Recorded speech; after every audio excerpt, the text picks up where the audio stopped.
Brought to you by Applied Innovation. The Lions will face the Pittsburgh Steelers this weekend here at home. Jared Goff and Dan Campbell both spoke here on 97.1 today and cited struggles in the run game both offensively and defensively as a reason for the team's struggles as of late. On Sunday, they'll go against a Steelers team that is mediocre in run defense at best this season, as Pittsburgh has allowed 120 yards per game and 4.4 yards per carry this year.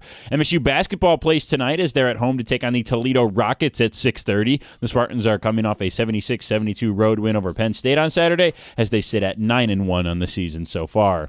The Red Wings will be without Patrick Kane tonight and for the following game, Todd McClellan announced yesterday. In a reactionary move, the Wings are giving a shot to the AHL's lead goal scorer in John Leonard. Todd McClellan spoke to the media yesterday and discussed what made the minor league winger stand out so far in Grand Rapids.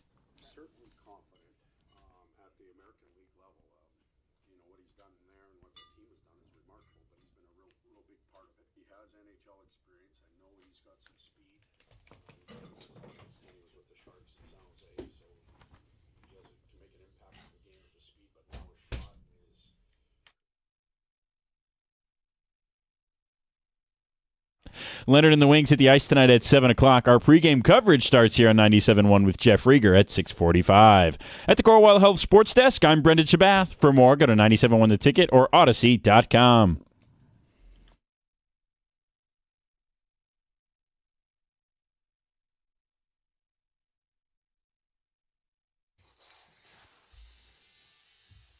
Brandon just mentioned John Leonard coming up and play for the Red Wings from Grand Rapids, and McClellan said, amazing what they're doing down there. Do you realize the Grand Rapids Griffins are 22-1, and the West Michigan Whitecaps, headquartered in Grand Rapids, finished their baseball season this year at 96-39. The water's pretty damn good in Grand Rapids. Something's going right over there. A lot of winning there.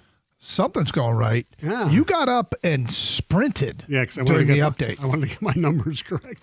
I left them in my drawer. You had numbers. You keep numbers on Grand Rapids teams in a drawer at your desk? No, this was from yesterday's show sheet. And in case it was brought up, I just wanted to have the correct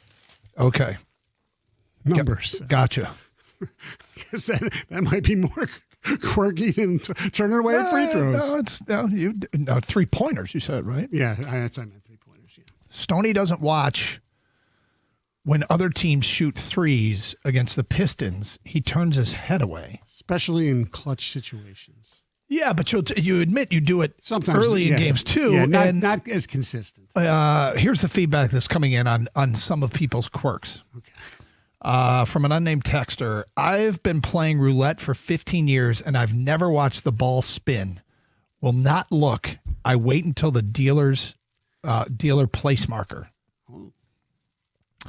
I will do chores around the house while stressed during a game. I wash dishes. I pick up. I putter around with other tasks. That's from Josh.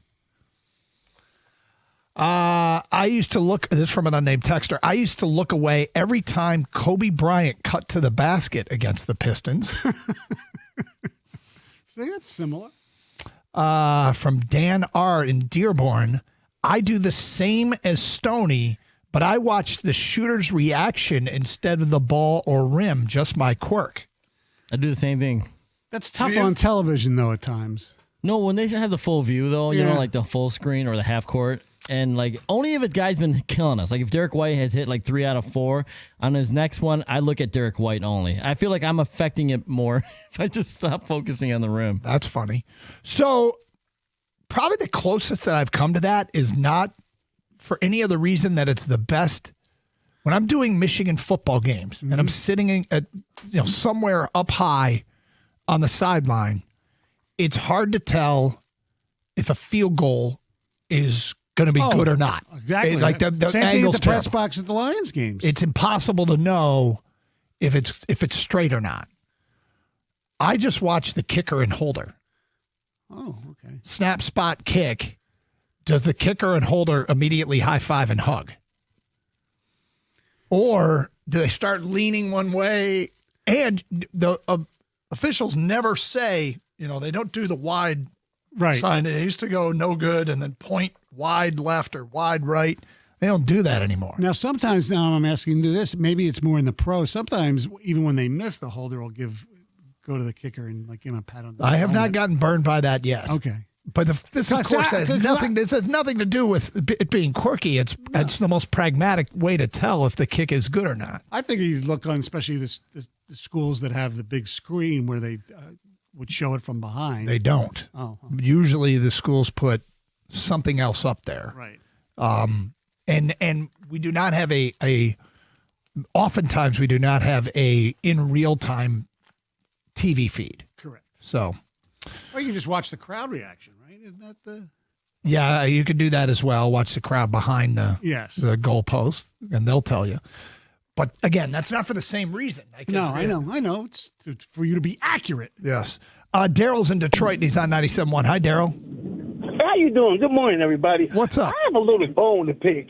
It just seems like Detroit fans always want to find the worst in Detroit. They think it's like there's something positive, and they're going to make it negative. The Pistons are 21-5. How could you find anything wrong with that? Not be picking apart, well, they ain't played this, they ain't played that. Well, OKC, they ain't played Detroit either. Hold on, Daryl. Yeah, go ahead. Daryl, have you heard the I'm assuming you've heard the first couple hours of the show?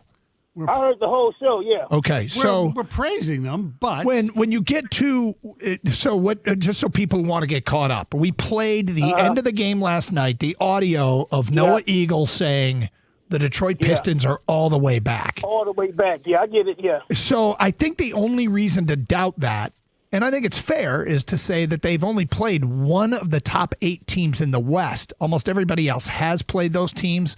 The West is considered, be pretty damn strong, and so you get to the situation where the Pistons' record might be a little bit inflated relative to everybody else in the East because of who they've played. But I don't think that's hating on them or anything like that. No, that's not what I mean. Okay. For instance, Stoney said this.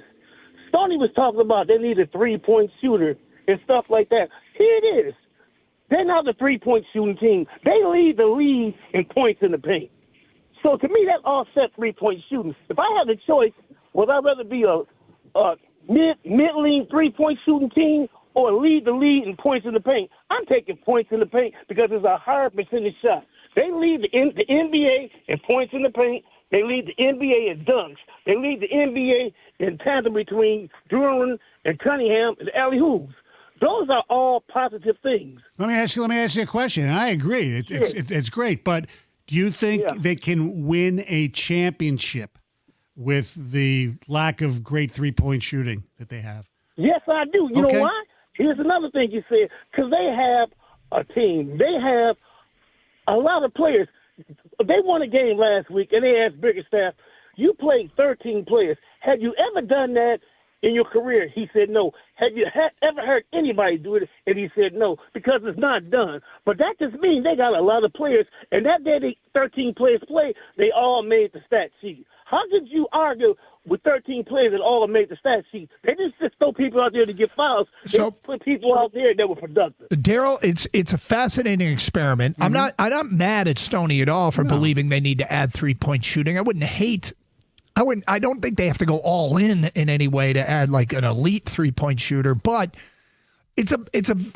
I would love to see the Pistons do it again, buck the trend, and be a high volume 3-point shooting team to win an NBA championship. Yeah. I would love to see them say, it doesn't matter what everyone else has done.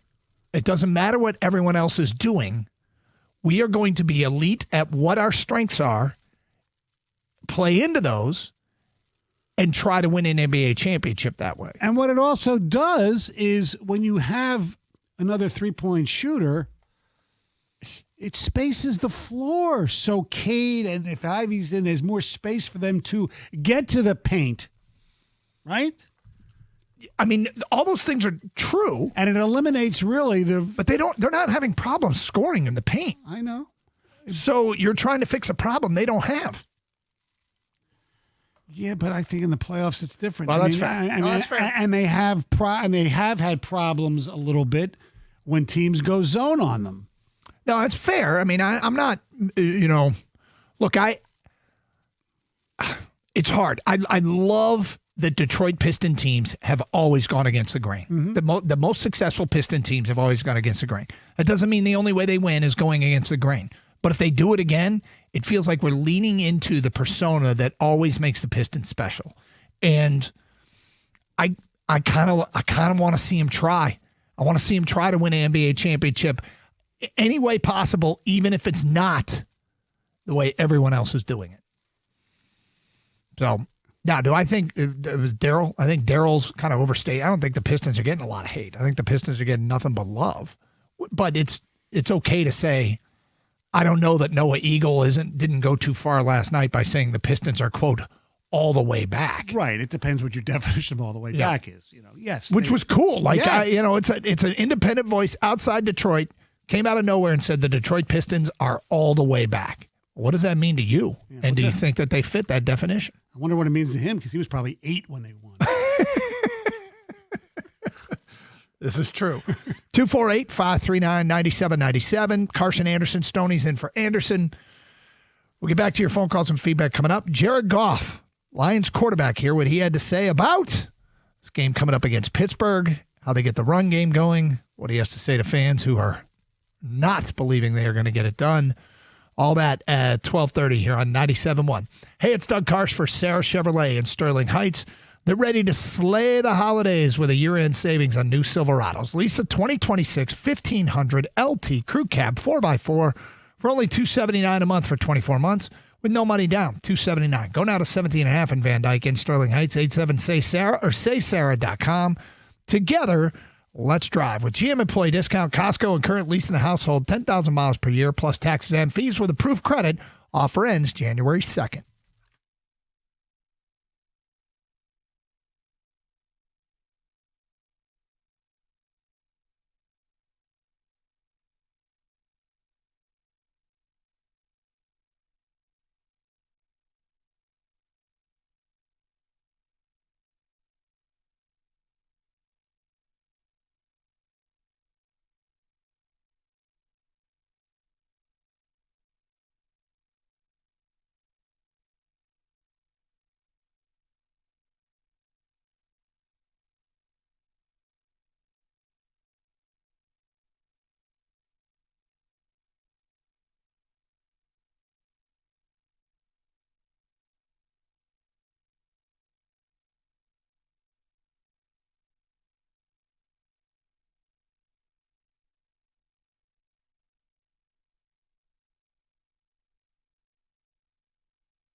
All right, so Stoney, I don't know if you caught this. ESPN did something really interesting as we await any news on Tarik Skubal. And there is something that we will play for you later as a player on another team talked about Skubal. Ooh. Yep.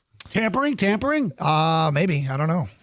But we will get to that coming up before the show is done. But at the winter meetings, ESPN asked a bunch of questions to all the managers in Major League Baseball. Like if you were commissioner for a day, what is one change you would make? Ooh. Okay. Mm-hmm. And they printed their favorite answers. Warren Schaefer, the Colorado Rockies, said every Monday off, just like the minor leagues, every Monday off. In Coors, you could go with a 6-man rotation. You have a whole day of prep for the next opponent. Every week, you get that rest and maybe filter in off days between them. Pat Murphy, the Milwaukee Brewers, says shadows. Eliminate shadows. Can't have shadows. Dangerous for players or devices to communicate with outfielders so they don't run into each other. I don't know how they do that. Some of the other more interesting answers. Which opposing hitter would you least like to see up with the game on the line? I'm sure most people thought of Ohtani. Shohei got some mention. Freddie Freeman got some mention. But we got some love here. Oh. Which pitcher, not on your team, would you like to most hand the ball to with the season on the line? Duh. Yep. There is more than a few Skubals in terms of response. Rob Thompson of Philadelphia said Skubal. Skubal and Skeens got about half the votes here, which is interesting. Another one is, who's the best manager in the game? Wow. Do you think our guy got any love? Yes. I think people, yes. Let's see here. Skip Schumacher from Texas says, before the World Series happened, I would say A.J. Hinch. I would probably stick with A.J., but what Doc, Dave Roberts, did this postseason was super impressive. So I give it 1A and 1B because everybody talks about the roster that Doc had. And yes, he has unbelievable talent, but what he did this postseason, and honestly the previous one too, how he had to navigate that Padres series, I give him a ton of respect. That's fair. I thought when we said before the World Series, I thought he was going to be referring to the cheating World Series. Warren Schaefer says, A.J. Hinch. I love what he gets out of his players in terms of the roles they have accepted on his team. Anybody else say AJ? No, they only printed like 5 or 6 responses for each one, but AJ got some love. It's important to point that out when our guys get high marks outside of Detroit. Right.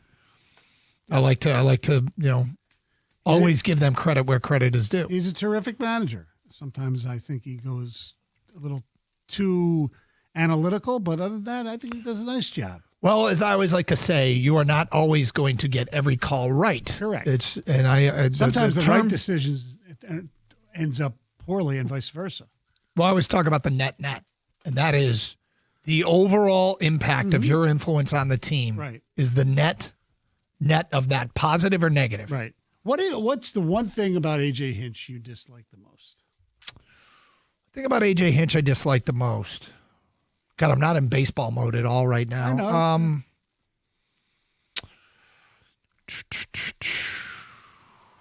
That is a great question. I'd have to give that some serious thought. Do you have one that comes to mind? Mm-hmm. What is it? He does not allow his assistant coaches to speak to us. Interesting. And I think that's ridiculous. Why does that bother you? Because I think I'd love to hear what Chris Fetter has to say about certain things. I mean, it's like why the NFL has the coordinators available once a week. I'd like to, you talk to a batting coach, what are you working on with so-and-so? He's having strong. I think that's important for the fans. Me personally, I just, our job is to be the conduit of the fans. And I think, I'm sure he's not alone, doesn't allow his assistant, his coaches to speak. I think is absurd. I didn't know they did that, actually. Because I always felt one of the reasons why the NFL lets the coordinator speak is because it gives those guys a chance to be in front of a microphone, in front of reporters. If one day they become a head coach, they can handle it. That's another good reason why he should let his guys do it. I didn't know that, But I didn't know he didn't let Federer and all those guys speak. But I didn't know Major League Baseball allowed that either. of wonder, as time has gone on, I am less and less comfortable with Skubal not going out for the 7th in Seattle. Really? Yeah. I was in the moment. I kind of implicitly trusted AJ. Oh, good. So you've gotten common sense back that he should have gone out. Yeah, and pitched till his arm fell off. I agree. I kind of wish. Does AJ push it there? Did AJ push it there? Yeah. Did AJ try to push it there? Right. And I want more to that story. Right. There's so many untold. Like, I would love to know if AJ says to Scott, yeah, you know what, Scott, you're right. We're good. We don't need another bat for this team. That he doesn't insist on adding more. Yes, exactly. But that's stuff we will never know. Yeah. I mean, part of that is AJ's belief in his bullpen. Mm-hmm. And that, I mean, the guy that eventually got tagged with that run that tied the game up was Finnegan. And you can't say, I mean, Finnegan had been really good for them, but. Yeah, but he wasn't the same pitcher once he came back from getting hurt. No. But wasn't he coming off a really good appearance? Yeah. So I don't know, man. I'd like that entire night and that decision-making process to maybe be relived because, to be clear, I defended him most of the season based upon the idea of this game in early June isn't one where I'd push Tarik Skubal. I totally agree there. Because there's going to come a day where you want to have gas in the tank, and it felt to me like that day was that day. And alas, I know Finnegan had been knocked around in that series. He gave up a run in 3 of the 4 outings. So it just that I'm not condemning the man based on one move and one move that seemed to be agreed upon by the manager and the player. Mm-hmm. But I guess I would like to know if AJ really pushed it and tried to convince his star to go back out there. We'll find out in 20 years when he writes his book, The AJ Story. Maybe. But interesting that you brought that up. And what you don't like is, for the most part, harmless. Oh, yeah. It doesn't cost him games. No. Right? Mm-hmm. So you can, there's, I'm surprised, in fact, you don't have more second guessing his managerial moves. I know you pretty well, and that's one of your big things. Because I think he's been pretty good at that for the most part. Yeah. For the most part. In terms of his managerial moves? Yeah. Yeah. I mean, sometimes the lineup doesn't make sense, but you know what? Baseball seems to lend itself to second guessing. Oh, more than any other sport. More than anything else. Yeah. But, I'll tell you a great example. So, one thing we haven't really talked about this week is Dan Campbell's first possession of the game. When they go down the field and they're looking at a 4th and 4 from the 22 or whatever the yard line they were on, and Dan Campbell decides that he's going to try the field goal. And I bet a lot of Detroit were like, thank you, because they're sick of them not making it on 4th downs. But when you always say you should kick there, what you don't always say is that you might not make it. Well, that's why. And then Bates missed it. Right. Well, that's why I still will defend the San Francisco game. Oh, put them up 3 scores. I said, there's no guarantee that Badgley was going to make that field goal. I had more. It was pretty long, wasn't it? It was like 40, 44, 40, whatever. I had more faith in the offense that they would come up with a play, which they did, that would have worked if Josh Reynolds didn't turn into Edward Scissorhands. Yeah. San Francisco 28, so it would have been a 38, 46-yarder, which is makeable, but Badgley isn't. I mean, he made big field goals the playoff game before. Right. But that was home. Mm-hmm. In perfect conditions. Yeah, I mean, so all the moves that get second guessed, then he does the thing that everybody asks him to do, and the kid misses the field goal. Yeah. So, and look, guys are going to miss field goals. Right, but exactly. When what you chose didn't work out, you clearly should have chose the other thing. So, Although I don't, no matter how much sense it might make. I don't think we got. I don't think I got any calls after the postgame show. I know we didn't yesterday. About they should have gone for it. Should have gone for it there. Yeah, I think this town has moved away from should have gone for it. Yeah. Anyway, 248-539-9797. The quarterback, Jared Goff, his thoughts on this loss against L.A. and what needs to happen for them to make a run down the stretch next on 97.1. Hey, sports reporters love stats. I'm one. Here's another stat for you, by the way. For the last 25 years, no Detroit eye surgeon has performed more vision correction procedures than the amazing Dr. Yaldo. He's done over 50,000 in his remarkable career. That's more than LeBron's 42,000 career points. And I'm one of the many who's benefited from one of two of Dr. Yaldo's amazing life-changing procedures. You got custom LASIK, and in my case, his amazing bifocal lens implants. Glasses, contacts, and reading glasses, they do an okay job, but when you take them off, you can't see anything. And for readers, you lose them all the time. I used to have readers, there were like 7 all over the house. I got these two tiny bifocal lens implants about 7 years ago. Nothing's changed. My 20/20 vision up close for the small stuff and far away for everything else will stay the same the rest of my life. Let Dr. Yaldo set you free from glasses, contacts, and readers, and then enjoy better eyesight without. It's easy to go to YaldoEyeCenter.com. That's so easy. Go there, YaldoEyeCenter.com, to sign up for a free evaluation.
Doug Harsh.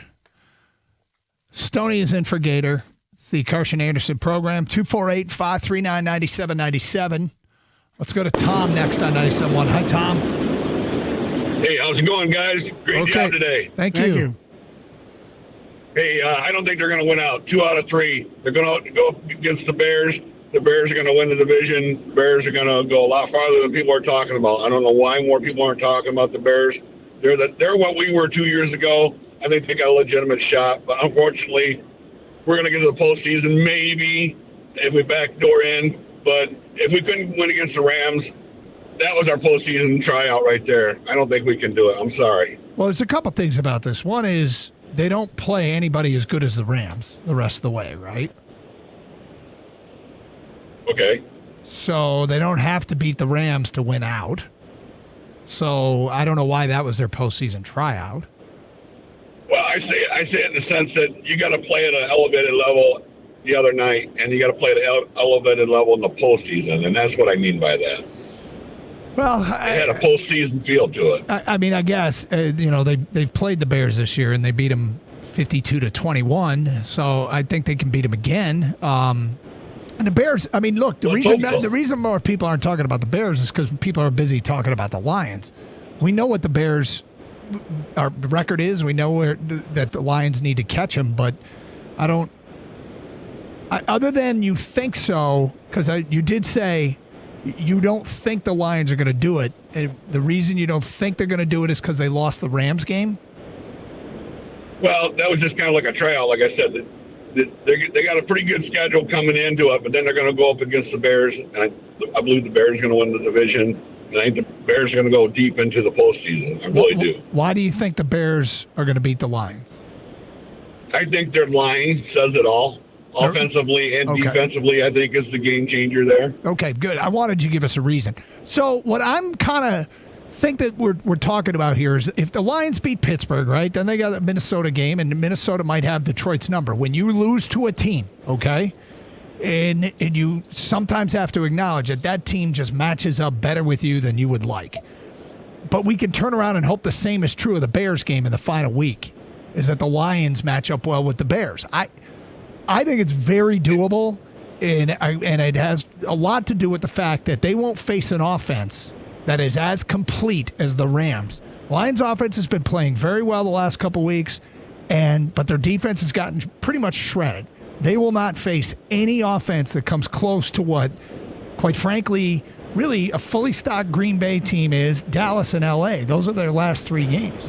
Although I will say this, in Tom's defense here, the way the Bears ran the ball in Philly against that defensive line on the road, and the way the Lions' defensive line it's a concern. Was a sieve on Sunday.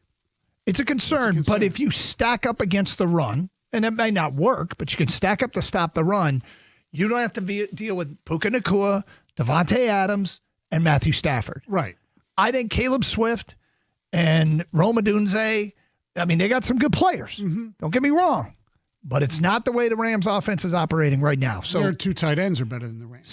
Stack up against, hard to tell on Sunday. Rams tight ends played pretty damn well. I mean, that quote catch that Parkinson made down to the one where he was given 7 points. They were given 7 points. Was a hell of a catch. They were given an extra inch that they would have scored anyway. If it was indeed a catch. Okay. But with that said, he doesn't think it's going to happen. I don't know it's going to happen. I don't know that it's going to happen, but I certainly think it's possible. Certainly think it's possible. Oh, it's definitely possible. The interesting thing is if they don't win the division, can they still get into the wild card? They need lots of help. They'll need lots of help. Really? I think so. I actually think they have a better chance of making it as a wild card than winning the division. Oh, okay. I mean, like right now, what's the team right in front of them? It's Green Bay. Yeah. Green Bay, who just lost Micah Parsons. I mean, if Green Bay loses to the Bears, right, I'd prefer that they beat the Bears. But if they lose to the Bears, actually, I go back and forth on that. Then it really comes down to that Ravens game. Mm-hmm. I mean, I guess Minnesota could get them in the end, but I don't. Here's what we don't want to happen Sunday. obviously. Okay. Lions lose. Well, Packers and Bears tie, and then it's over Sunday. that's a fact. I'm reading it right now. If the Lions lose and the Packers and Bears tie, it's over. Mm-hmm. Well, you're right. We don't want that. Correct. That I will agree with you. No, I'm just saying Tom was pretty definitive, and I give him credit. He eventually backed up one of the reasons why. He likes the Bears playing the trenches better. I think the Bears are going to win the division. I think it's going to be fascinating to see how the Lions defense looks this week. Yeah. Because they faced some offenses. Going into the Dallas game, all we heard is they have no shot of stopping the Dallas offense. They didn't really stop them. They forced field goals. Right, and they helped. CD got hurt. Yes, and they got turnovers. Yes.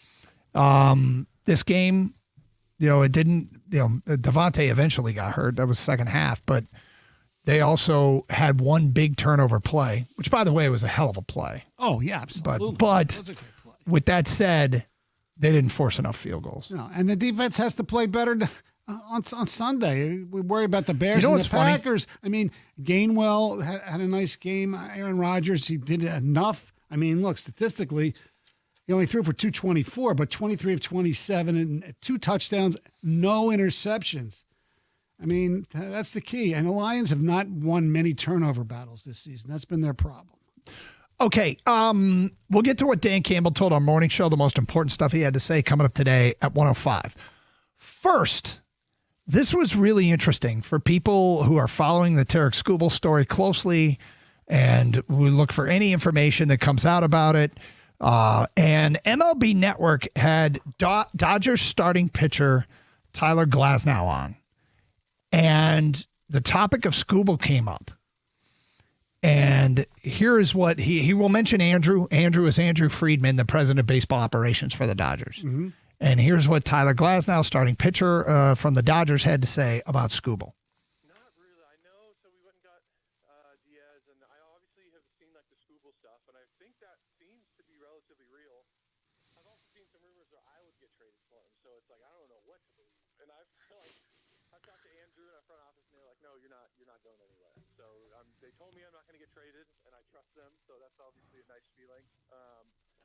But I think it'd be sick if we went out and got him. Like, he's probably one of the most unbelievable pitchers I've ever seen.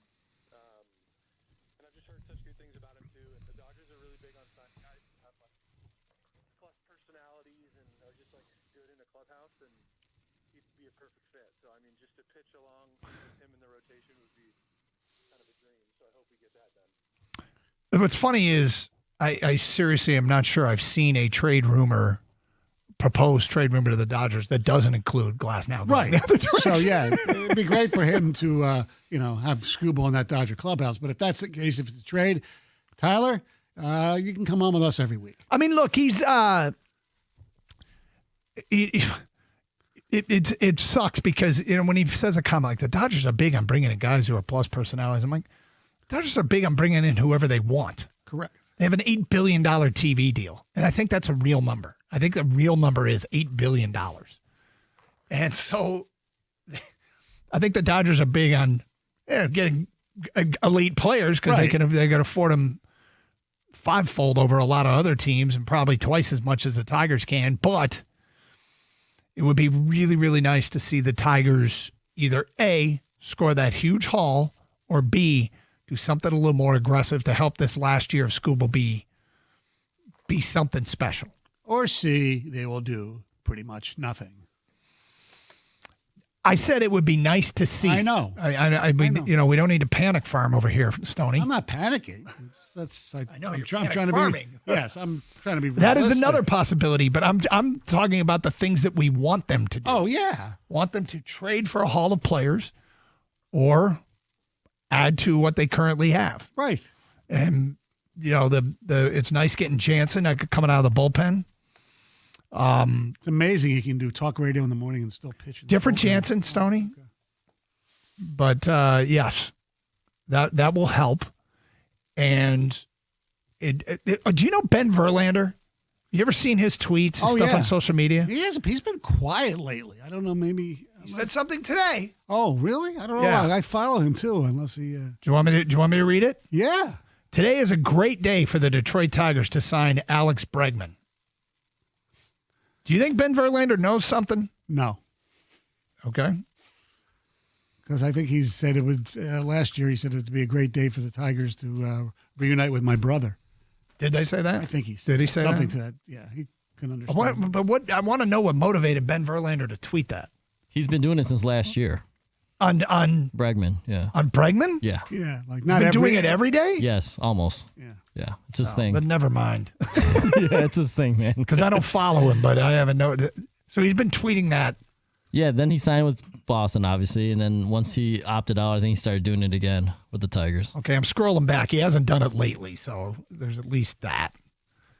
Either way. So I guess he doesn't know anything. That's your conclusion. The best of what Dan Campbell told our morning show. We will get to that next. Carson Anderson on 97.1.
Brought to you by Michigan Lottery. The Lions have a must-win game against the Steelers this weekend at home. If they were to win that game, it would be their first win of the season over a team currently in the playoff field. However, a Lions loss coupled with a tie or win for both the Packers or Bears will clinch a playoff berth for the division rivals, respectively. Kickoff on Sunday is scheduled for 4:25. Michigan State basketball's non-conference action in East Lansing tonight. The 9th-ranked Spartans will host the Toledo Rockets, who are 5-5 this year, at 6:30. As Michigan is still in search of its next head football coach, Michigan alum and Barstool president Dave Portnoy took to Wake Up Barstool yesterday with a possible solution to filling the Wolverine vacancy.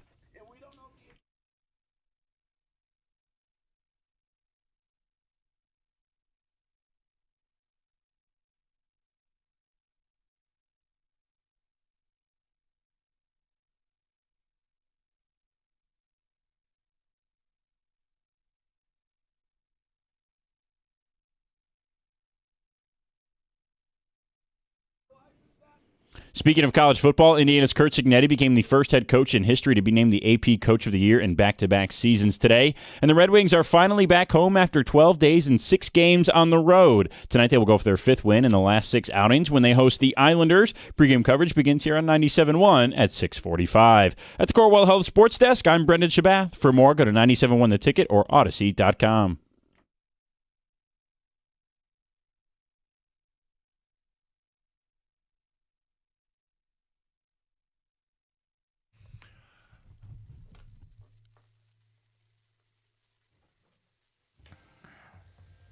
I've been rather actually impressed and comfortable with the coaches that I hear who are interested in the Michigan job, in spite of what's being said there. That's true. Yeah. Interested, but